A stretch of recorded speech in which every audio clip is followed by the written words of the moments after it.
Hi, everyone. It's Lisa from Been There, Got Out. And today's guest is, as Chris noted earlier, probably one of the most polished that we've ever had appearance wise. We have Josh the Derelict here with us today, and we're going to talk about some of the traps, I guess, five, maybe there's more, that men in particular face during divorce. So, Josh, do you think that before you even introduce yourself officially, do you think that there are things that affect men very differently than women when it comes to divorce?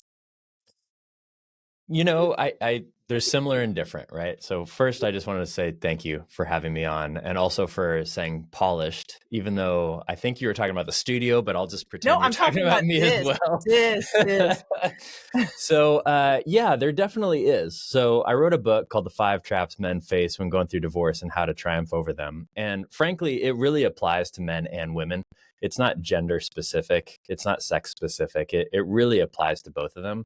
However, each trap, I would say, is slightly different for each person. So a man and a woman, I think in general, they're going to be affected by the traps differently, even though the traps are the same. Okay, cool. All right. So before we even get into the traps, why don't you officially tell us a little bit more about who you are and what you do? Sure.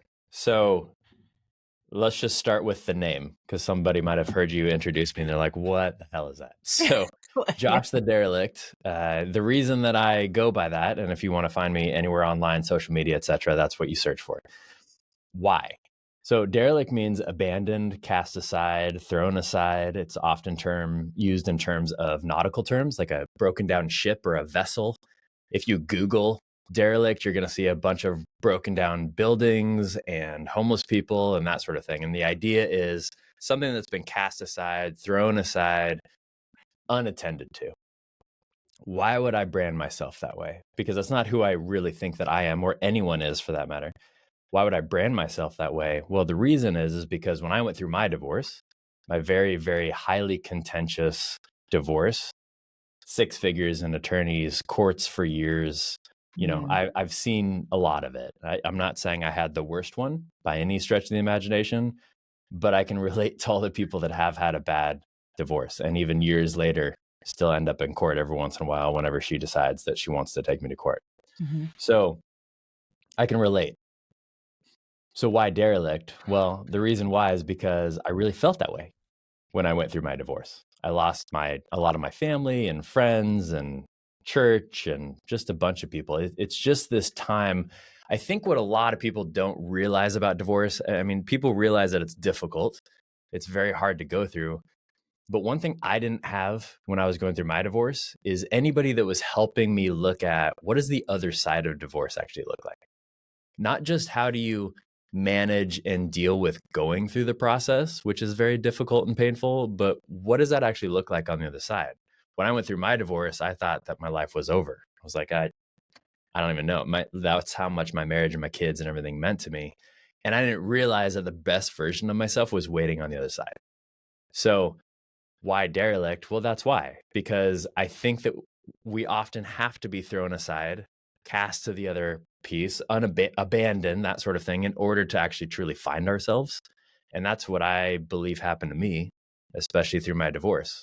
And that's why I wrote the book, The Five Traps Men Face When Going Through Divorce, and my brand new book, The Derelict: Fight, Fail, Find Manhood. Ooh, great titles. And I love the definition that you gave of derelict because it really does fit. It's interesting. And I know Chris and I had a little name that we put for each other on each other's phones when we first got together 10 years ago, and it was trash because we felt like our exes have both cast us aside. And we always talk about how one person's Right. trash is another one's treasure. 100%. Yeah. 100%. I mean, yeah, it's funny, people have a reaction to it. Like some people, when they, have a very, like I remember this older gentleman who's very wise, and I had him on my podcast, and he had a lot of really great things to say. He's been in men work forever. And I just remember him saying like, well, don't name yourself that. That's not your identity. I was like, no, I get it. Like, I don't see myself as trash. That's not the point. The point is that I think we have to view ourselves for who we really are before we can go to the next level of our development. Yeah, for sure. Well, let's hear about some of these traps that men face, and I'm sure I'll have a commentary on some of them from a woman's perspective. Sure, absolutely. So Yeah, I'll just go in order. I mean, the very first one actually might not make you might think, well, how is that a trap going through divorce? And it's actually trigger too soon. And what that one means is just diving into that divorce process without really knowing what it looks like or maybe even being ready for it. And part of that could be, well, maybe I haven't actually had the conversations with my spouse that I should have had, or maybe Mhm. I've been listening to my friends too much, or maybe I'm Mm. letting my family influence me too much. Yep. In a world where, I'm going to sound like an old man here for a second. In a world where it seems like commitment means very little anymore, especially in romantic relationships, partnerships, and long-term relationships, I people are just jumping out way too quick, jumping in, jumping out way too quick. And Mm. I've done it plenty of times in my life. But I think the reason I started with this trap is just to have everybody just pause for a moment. Now, if you want to talk about the difference between men and women in this trap, there's a really big difference here. And the difference lies in the fact that 70 to 90% of divorces are initiated by women, depending on what statistic you look at. I've heard that. So even though this book is written towards men, this trap really applies more towards women, because women are the ones that are divorcing the men. There's not that many men that are divorcing women. Now, we could go into probably a whole nother hour about why that is and have, ideas and everything else, but I don't know if that's really important. I think what's most important about this step is this is a decision that's going to impact the rest of your life. Mhm. Just like marriage is a decision that's going to impact the rest of your life. You know this, right? Just as well as anybody else does. But we treat it so flippantly and we treat it so, well, I'm the victim because of these reasons, or he did that, or she did that, or all men are blank, or all women are blank, instead of just pausing, centering ourselves, really figuring out, what do we want? What does our partner want? Can we actually get on the same page? Can we make this work? And can we not? And then once you decide you can't make it work, great. There's still a lot of things to think about before you just jump into the divorce process. Of course, all of this is within your control, right? Like if I decide I want to get divorced and she decides maybe that she wants to get divorced, well, I can only control my actions in that process. So if she goes out and just, serves me papers on my front lawn one day from a random stranger, like I can't avoid that, right? There's nothing I can do about that. So you can only take responsibility for your own thing. So this trap is really focused on, what are the things I need to focus on to make sure that I can actually do my best through this process, which can be just a horrendously difficult process, as you know. Mhm. Yeah. Yeah, for sure. I mean, as you were talking about how people jump too soon, we actually see the opposite, since all of our clients, men and women, are dealing with some form of domestic violence. And Mhm. they always say, I feel like I waited too long before I initiated the divorce. So I don't know if it's different in more normal divorce, but it's interesting because you had a You know, contentious I divorce. I actually appreciate you saying that, because I want to clarify what I said earlier, because I agree with you. I don't think people jump too fast into divorce from marriage. I think once they make the decision, they jump too fast. Does that make Oh, sense? The yeah, like, I'm difference? gonna start filing motions, which to Right. me, I agree with you too. I think it escalates the conflict when there's Absolutely. other Like ways I to could do be, it. I've seen plenty of people that are in abusive marriages for years and years and years and years and years. So they obviously waited way too long Mhm. to trigger that divorce for them, right? If their spouse is not changing and that's the best thing for them. But then when they make the decision, it's just like overnight, everything has to get done. Well, Right. just pause. Exactly. That's when I think you need to pause. That's when I think you need to be like, okay, just relax. Let's talk a little bit about the process, try to figure out what you're looking for, try to figure that out. So yeah, thank you for bringing that up. That's a good No, clarification. and now that you're saying that, it's making me think of something with my own situation, because I was married to my ex for almost 18 years. And the moment when I thought, oh, this relationship is over, um, I realized I shouldn't just jump quickly into divorce, and that I needed time to plan my exit. We had kids. I was really settled in the community, and I knew, like, it really involved a lot of thought. And we did couples counseling, which later I've learned was a waste of time, even, and during the time I felt like it too. But I wanted to be really, really certain and try everything I could to keep it together. So I appreciate your saying that where the pause should take place. Yeah, because once it's done, right? And I relate to what you're saying about counseling. Like that was my experience as well, and I've seen a lot of men that I coach go through that experience also, where it's like you're throwing out any life preserver you can think of, right? Like Yeah. you already know that the marriage is done, but it's like, maybe we'll try therapy, maybe we'll do individual therapy, maybe we'll do couples therapy, maybe we'll do marriage therapy, maybe we'll get a mediator, but you already know it's done, Yeah. right? But at the same time, I know for me, it was still the sense of like, I'll do anything to keep 100%. it together. 100%. I was the exact same way. Mhm. Like I said earlier, I thought my life was over when I was ending, because my Same. marriage was everything to me, Yeah. Same. my wife and my family and everything else. Yeah.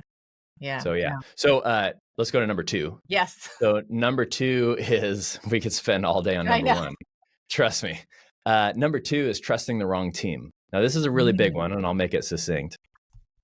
Most people, even when they're going through a contentious divorce, think, I have an attorney, I'm good. If you've ever said those words or thought those words, you're wrong. And let me explain why.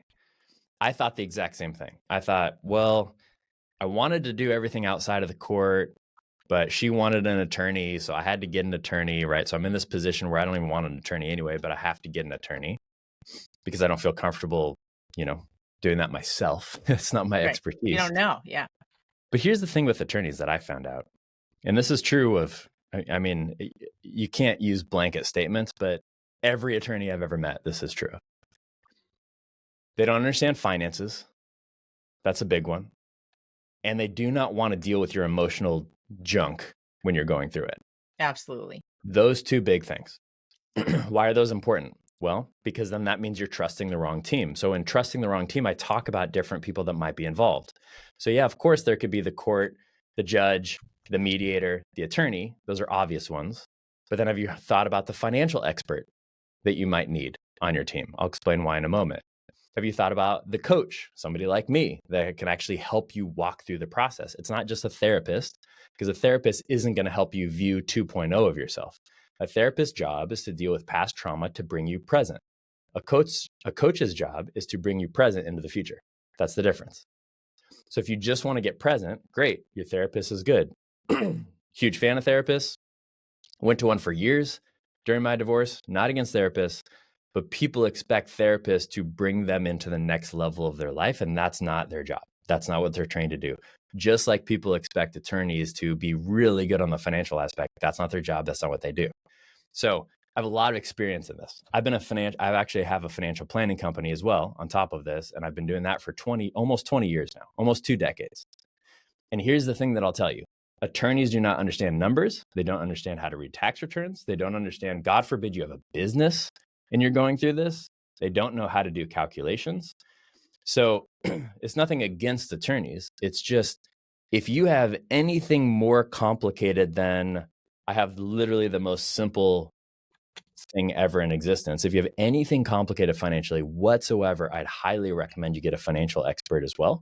Mm-hmm. So there's financial planners, excuse me, that have divorce certifications that are specialists in helping you go through the divorce. That's where I would start, not necessarily other planners that don't know how to do that.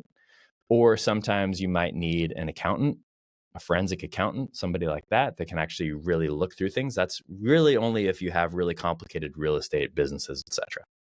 So for the majority of people, at least speak to somebody that understands finances. So let me give you a quick example.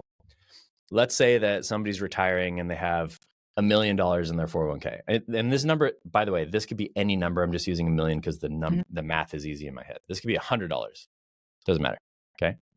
Let's say they have $1 million in their 401k. Let's say that one person, I'm not going to specify gender here because it doesn't matter, but let's say one person is making $500,000 a year and the other person's making $40,000 a year. Okay. Well, assuming the person that's making $500,000 a year has $1 million in their 401k, the attorney sees $1 million and says, great, each person gets $500,000. Here's the problem with that. If it's in a traditional 401k, that means none of that money's been taxed yet. So when you take the money out, it will be taxed. Well, what does that mean? Well, if I'm in the highest tax bracket making $500,000 a year, half of that money is gone. So when I take out my half, let's just say I'm the person making $500,000 a year. When I take out my half, that 500,000 turns to 250,000. Let's say that my spouse is in a much lower tax bracket and maybe they pay 20% on that money. Now all of a sudden they're 500,000, they get 400,000 from it. So is that fair? Is it fair for me to walk away from 250,000 and her to walk away with 400,000? Also, by the way, I'm the one that made all the money and put it in that account. Now, an Great attorney would point. say yes, because they don't understand the tax implications. I would say, hell no. Of course, that's not fair. Absolutely Yeah. not. Yeah. But unless you have somebody looking at that and making sure that that is in the eyes of the attorney, people get messed up all the time with finances. And God forbid we include things like alimony and child support that get miscalculated all the time. So Yeah. As you're saying this, of course, I'm having a flashback to beginning of my 10 years in court, and how the agreement in how my ex was supposed to pay for something was not specified. Nobody had addressed who was going to cover the taxes when things were withdrawn to do right. a quadro, a qualified domestic relations order. And it was like a free for all. And I almost felt like I had to relitigate that issue when I thought it had been taken care of. So I completely agree with you in terms of choosing the right team, not listening to the wrong team. And we have a book as well. I'll just flash it for a second. This is our first book. And we talk about it. There's a chapter on choosing the right attorney in particular, but we also talk about how a team is so necessary because everybody only knows what they know. And what you said about a therapist, we talk about how therapists are there to help you heal your trauma. Chris and I are very specialized because we focus on legal abuse. We help people get through the family court system, like, hands on everything with writing arguments, persuasive arguments, dealing with evaluation, all that. And that's something a therapist doesn't understand. They don't understand the family court system. And a lawyer, like you said, doesn't want to deal with all your emotional stuff. So having like different people in their own lane who can help you is so important, that I also didn't know about when I first was getting divorced. And boy, I could have saved a ton of money. For if I sure. had. And Lisa, you bring up such a good point too, because even what you just said is not even something that I do. But what I do is I help people look at, what does 2.0 look like, right? What is the vision? Mhm. How do we not only get through this? How do we not only survive, but how do we thrive afterwards? And that's something that is so far away from people's minds usually when Yeah. they're going through divorce. And then they go to their attorney or they go to their therapist. And if you take your same information to your attorney and your therapist, you're going to get two very different responses, right? Oh yeah. So if I go to my attorney and my therapist and I'm complaining about how difficult everything is, my therapist is going to sit there, nod, bring it back to something from childhood, talk about what we need to get through to get present. And again, I'm not making fun of therapists. I'm a huge fan. That's what they're going to do.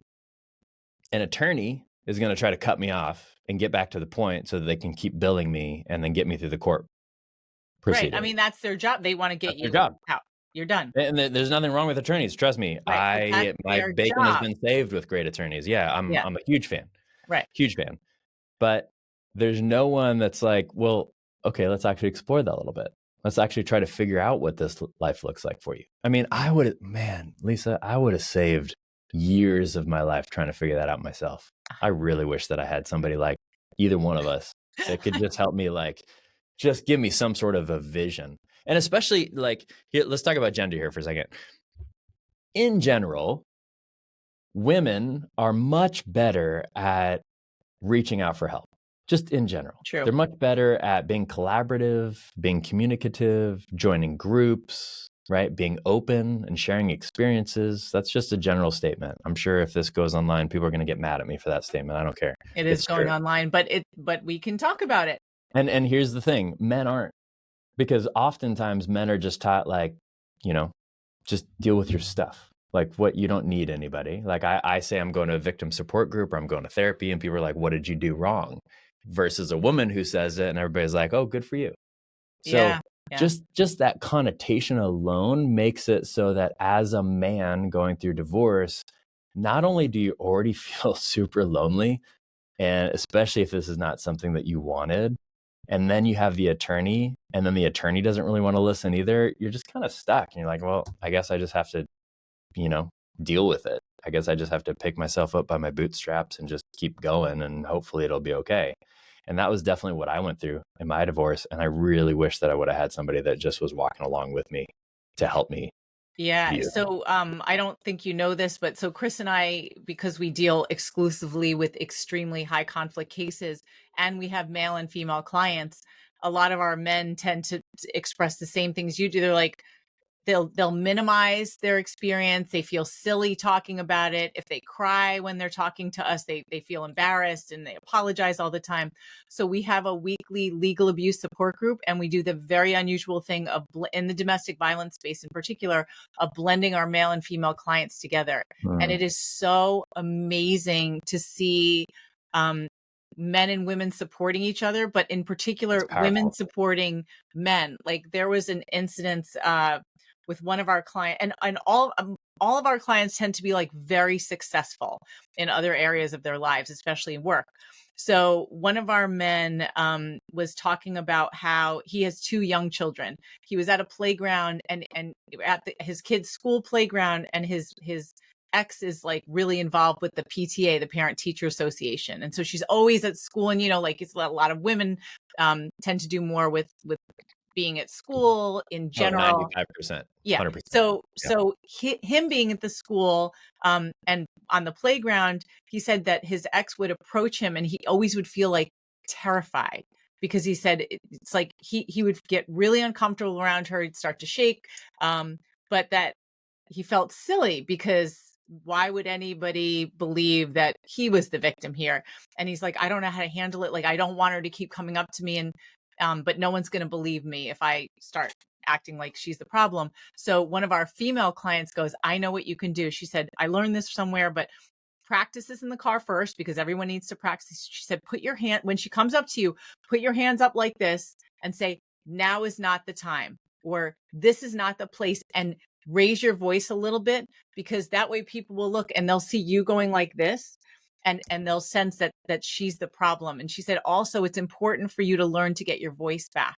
And I loved seeing that happen. We see stuff like that a lot, but I think it's so important, especially in these situations.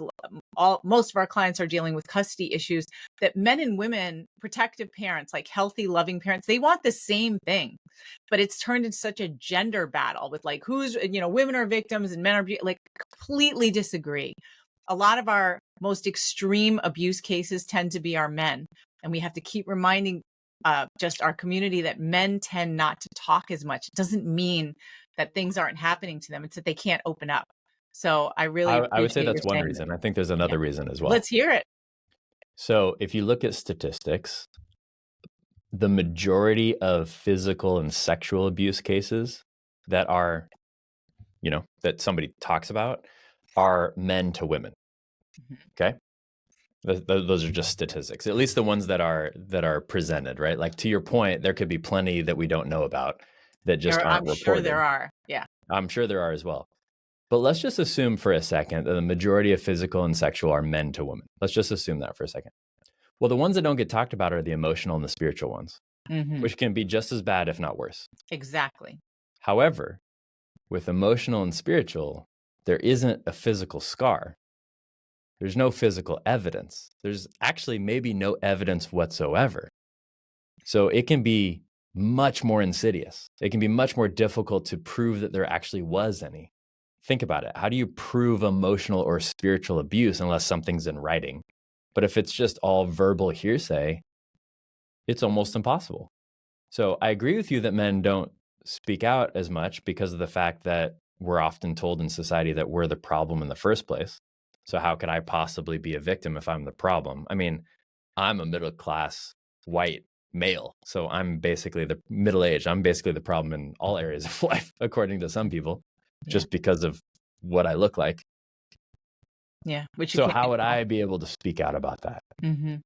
Right? Because the moment I say something, and this happens, honestly, like it even happens on social media, where I'll post something about these men going through these experiences, and I just get tons of hate from all these people who are like, oh, how could a white, middle-class, middle-aged man ever have any problems? Oh, yeah, right. I forgot. I don't know, maybe because we have the highest suicide rate among anyone. because we don't feel like we have anyone that we can talk to, Yeah. and we feel like our whole life is falling apart, and we just decide to end it. Mm-hmm. It's the saddest thing in the world to me, but we're not allowed to speak. Forget Yeah. that. No, I'm so So glad that you brought actually that goes to up. the next trap. That's Yeah. a good transition, because the next trap is tossing self-care aside. And this Mm. is something that I often see in divorce. Of course, women and men do this, but I see men do it specifically in, one way usually, and that is, let's say, two ways. So either a man will decide to get into whatever addictive preferences he wants and medicate his pain away, whether that's alcohol, drugs, sex, whatever. There's a lot of ways of medicating our pain. Or, which is also another way of medication that I see often with men, is that they'll just throw themselves into work. Mm-hmm. And they'll just become workaholics and just completely focus. Because as a man, we like to accomplish something. We like to feel power. We like to feel control. That's just part of the masculine energy. We all have that because we all have masculine energy, females and males. But most men have more masculine energy, and we like that feeling. So I want to go do something where I feel accomplished, where I feel like I can win, where I feel like, hey, if I put in the effort, something's happening. And then when my life is falling apart and I feel like I'm losing in so many areas of my life, my relationship's ending, I don't have a good relationship with my kids, my family and friends are deserting me, etc., I need to find a place to win. So often that turns into just forget about my physical body, forget about mentally, forget emotionally, forget spiritually, throw all that away and just dive into work or Mm-hmm. dive into something, or it could be video games or whatever. Yeah. So Yeah. Great point. it's not that you're going to have the best experience as far as your self-care goes going through divorce, but there are some really simple things that you can do just to make sure that you're keeping yourself in a really good state. Because I would say if there's anything that's the most important when you're going through the divorce process, especially, is just being in a good state, Mm-hmm. bringing yourself to a good state no matter what. Things like exercise and water and walking and meditating and praying and just basic things, but things that are so much more needed when you're so distraught and overwhelmed with the process. Do you have any ideas? So the things you mentioned are great, but none of them involve connecting with other people. Are there ways that you think that men can find community or connect? Because I think that that's a huge part of healing too, is feeling validated. Absolutely. Yeah. So, I mean, there's several divorce groups that you can find out there where people are connecting, right? That's one place to start. Another one is, especially for guys in therapy, a lot of therapists have group therapy, Mm-hmm. and they have group therapy with a bunch of different guys. The problem I find with a lot of those things is that either, number one, they're co-ed, which isn't bad. Sometimes, like you said earlier, that can be actually really, really great. It can be really, really great for me to hear feedback from a woman. And it also can be really, really great for me not to have any women in the group and just to be able to talk to some guys every once in a while. Yeah. Yeah. And guys don't have a lot of experiences of doing that. There's Mhm. just not a lot of places where guys can get together and really be real. Mhm. And then I host some of those things because I'm really a big believer in it, because I don't see it a whole lot. So I'll do group coaching with guys to be able to have a bunch of guys on the same call that we can all talk about our experiences. And then I have people that have been through it before so they can talk about their experience, their strength, their hope, like all of the things. It's like, look, I was in your shoes 5 years ago. Here's how I was feeling, exactly like you. Here's where I'm at now. And that can be really, really encouraging for Yeah, guys. we call our people that you just described our grizzled veterans, and the people early are babies. I love it. Absolutely. And guys do this already. They just do it in different contexts, Mhm. right? So if you look at the kind of the good old boys clubs of Rotarians or, Lions and that sort of thing, guys would do that, but they never really talked about anything deep and meaningful usually. Like those are just events where people get together, Mhm. have a poker night, do whatever, right? Yeah, But yeah. having the actual depth of what's going on in my soul come out is much, much more difficult as a guy, because we're really taught and trained from an early age that we should not do that. So this isn't like the ones that I lead aren't crying sessions. These aren't kumbaya sessions. These aren't Mhm. like everything's okay. It's like, no, no, no. We're actually struggling. We're going through the stuff, and let's figure it out together. Let's Yeah, make it happen. that's great. Well, I'm so glad to hear that you do stuff like that, because we're always looking for resources for our clients. Yeah, absolutely. It's so needed because there's just so little of it. Yeah, that's true. Yeah. Okay, so that was 4. Now what's the 5th one? The fourth one is I think that was turning. I think it that you did the 4. I wasn't sure. I thought there was one more. No? Nope, Keep nope, going. haven't done the fourth one yet. No, the Okay. fourth one is turning a blind eye to your kids. Okay. So this one obviously only applies to people that have children going through divorce, but from my experience, most people do. And this is not intentional. Like we all have good intentions with our kids, but again, this goes back to the previous one. If I'm so maxed out with my spiritual, mental, emotional, everything energy, how could I possibly be there for my children? This one I definitely see very different with men and women in general, based on something that you said earlier. And that is, in general, most of the volunteer positions at schools and everything else are held by women. Mm-hmm. I'll just give you an example. My kids, so 2 of my kids are in elementary school, one's in middle school. The elementary school that my children go to, there is one male that works at the entire school. It's the counselor. Everyone else is a woman. I've volunteered in class many, many times, almost always the only guy volunteering there, etc. And we live in a really great place, wonderful school district, etc. And this is just common from everything that I hear from everyone. Mm-hmm. Why is that important? The reason it's important is that now more than ever, going through this extremely traumatic experience, don't forget that this is extremely traumatic for your children as well. Also, for people that are listening, also know that your kids are going to get through it. They're going to be okay. They're going to be fine. Don't put so much pressure on this that you think your kids' lives are over. They're not. People get divorced all the time. The kids are fine. My kids are doing amazing. They'll be fine. And it's also a really good opportunity for you to make sure that you're present and available with them. So this is one thing where have them turn off the electronics at night and have dinner at the table. Like don't, with guys especially, it's really easy to become Disneyland dad. And just to think that every time the kids are at my house, we have to do something amazing. We have to go on all these amazing adventures and do all these amazing things. When your kids often just want your presence. Of course, this depends on the age, because a 15-year-old might not want your presence as much as a 5-year-old wants your presence. But whatever stage they're in, make sure that you're giving them that. And don't put so much pressure on yourself. That's what I'd really encourage people. Don't put so much pressure that like you have to have all this figured out. You don't have any of it figured out. The only thing you can control is just having some present quality time with your kids. Yeah, That's it. It doesn't have to be a lot, but show up every once in a while. If you've never volunteered in school before, great, go volunteer. Take an hour. It's not going to be the end of the world for you or your business or anything else, but it might mean the world to your child. Right. And as you're saying this, I'm thinking about competitive parenting, where this is not gender specific, but sometimes one person will feel like, oh, my ex does all this other stuff, or they have all this money and I can't even compete. But I'm glad you mentioned that's not what your child cares about. They want your attention. Yeah. And I've struggled with that myself quite a bit. I especially struggle with it because after my ex-wife and I broke up, a little while later, she got remarried to a man much wealthier than me.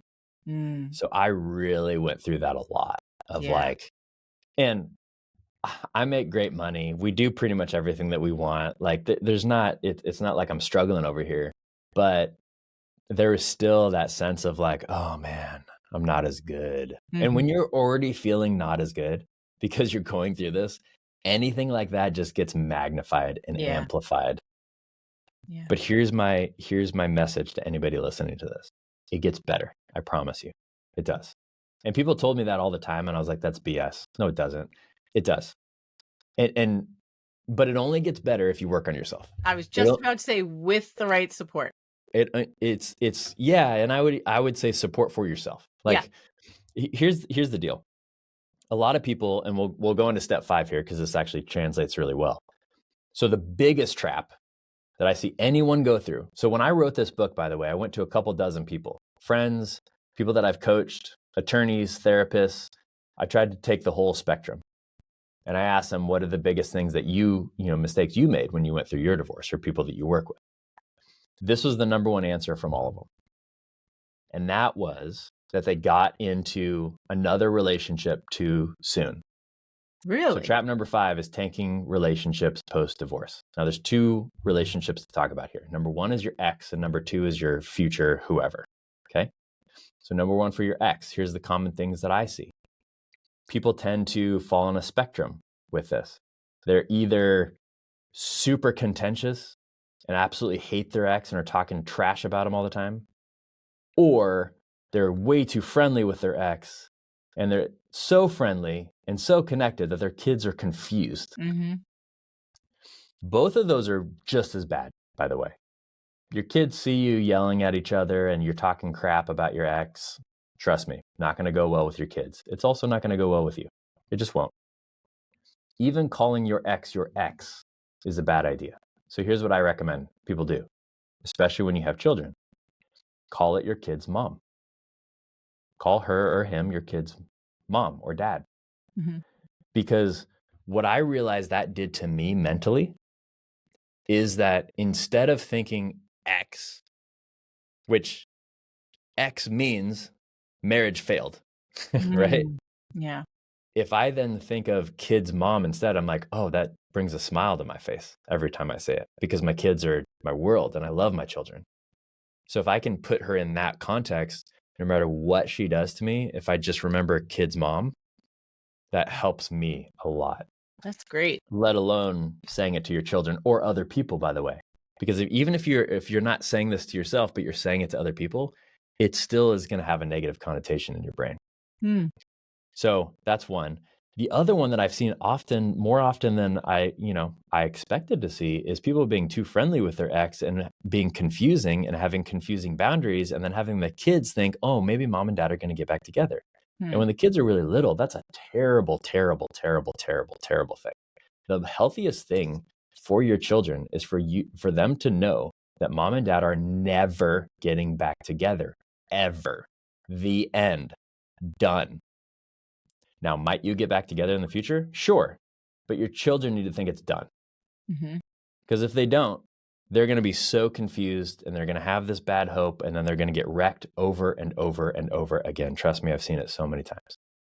And of course, the bigger relationship to look at as well is when you start getting into another partnership, another romantic relationship. And it was interesting when I interviewed people, because it didn't matter if somebody got in another relationship a day later or 2 years later, they all said the same thing. And they all said, I got into a relationship too soon. It had nothing to do with timing. Could have been a year, could have been 2 years, could have been a day. So there is no magic number. Here's what I learned after speaking to everybody. The reason it was too soon, going back to our previous point, the reason it was too soon is because they hadn't worked on themselves to become a complete, authentic person themselves. So they weren't bringing that into the relationship. They were bringing all the brokenness, the trauma, the hurt, the insecurity. And whenever you bring that into a relationship, it's not going to work. Yeah. It just isn't. So my encouragement to everyone listening or watching this right now is just take longer than you think you need. What's the rush? What's the rush? There's no rush. Just take longer than what you need, because I promise you, I've experienced this myself. I promise if you get back into that other relationship, when it ends, it's going to be more painful than your marriage, even if you went through a really contentious divorce, because now you find somebody that actually does seem to work. And then when that doesn't work out, oh, that's so much more devastating than the spouse who we already knew wasn't working. I promise you. I promise you. Yeah, I would think also feeling like, oh, maybe it's me, I'm a failure. For sure. 100%. I mean, I know I'm not a failure. I actually used this today just for you. That's good. My Mr. Right mug. Yeah. Because I thought this is a good topic to use this one. Yeah, great. So that's the big thing right there. And like, divorce is such an amazing, this is going to sound odd, so stick with me. Divorce is such an amazing opportunity. Now, this is coming from a guy who strongly believes in marriage, strongly believes in partnerships, strongly believes in long-term commitment. And I'm saying divorce is such an amazing opportunity because it might be the biggest chance you have in your life to discover who you are. Totally agree with you. It has the same effect of some really traumatic event, getting cancer, almost getting killed. Things like these experiences, these spiritual awakenings, I call them, where we have an opportunity. And the opportunity sometimes is brief, but it's there. And we can do one of two things, like I talked about earlier. We can medicate the pain away, whether that's drugs or alcohol or shopping or sex or more women or dating or more relationships or relationship to relationship to relationship to relationship or whatever it is. There's a lot of ways of medicating. Or we could pause for a moment and really get to know ourselves. When I went through my divorce in my mid-30s, was the first time I would say I really got to know myself, where I really sat with myself. I did the therapy. I did eventually the coaching once I learned about it. I got the mentors. I went through recovery. I did all of these different things to really learn who I was because I had lost myself so much in my marriage. And I'm not blaming my marriage for that. I'm blaming myself for that. But it's such an amazing time to do that. And I promise you, there is no love, validation, or sex that's good enough that will be better than you learning and understanding yourself during this process. There just isn't, because it will always fall short. If I've learned anything in my life, it's that as a guy who used to live in a way that really needed to be validated, especially from women, if I've learned anything in my life, it's that there's only one way to validate myself, which brings me true peace and healing. And that is if I validate myself by getting to know myself, authentically loving myself, and then getting to know my higher power or universe or God or whatever you want to call it, and then loving that relationship as well. That's it. That's the only place validation comes from. Anytime validation comes from anybody else, it will fall short. And that doesn't mean we shouldn't validate each other. It means that you shouldn't rely on that validation for who you are as a person. I promise you it doesn't work. Oh, I love it. And I'm going to end right there because it's just perfection. Josh, how can people find you? Instagram's a great place if people want to message me, because I message everybody on Instagram still. It's Josh the Derelict, just like everything else is. You can go to YouTube, TikTok, Okay. And what about your Google, book? whatever. What's that? Your book? Yeah, great question. Okay, so here I'll make an offer to your audience for as appreciation for me coming on. So I'm happy to provide the 5 traps that you face going through divorce and how to triumph over them for any of your listeners that want to reach out to me. Here's what they have to do. They have to go on Instagram. They have to follow me, Josh the Derelict, and then message me divorce, and then I'll send them the ebook.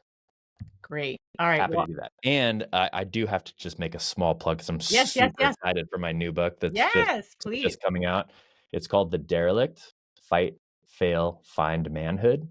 And it's really a personal story. It has a lot of personal stories in it, but it's all about the spiritual awakening I went through in my divorce and what I learned about that. We talk about codependency and gaslighting and narcissists and all the fun things in there. Yeah. Sex addiction, love stuff. I mean, it's full of stuff, and I'm really, really excited about it. So especially if you're a man, pick it up for sure, because it's really about finding your true, authentic masculinity. If you're a woman, pick it up because it'll encourage you to either get with a guy that actually wants to do those sort of things or encourage your guy to do those things. So yeah, I'm really excited about it. Oh, well, a huge congratulations and much luck and success. You as well with your book. I'm super excited about that for you too. Yeah. But I'm so glad that you came on today and we were able to talk about this.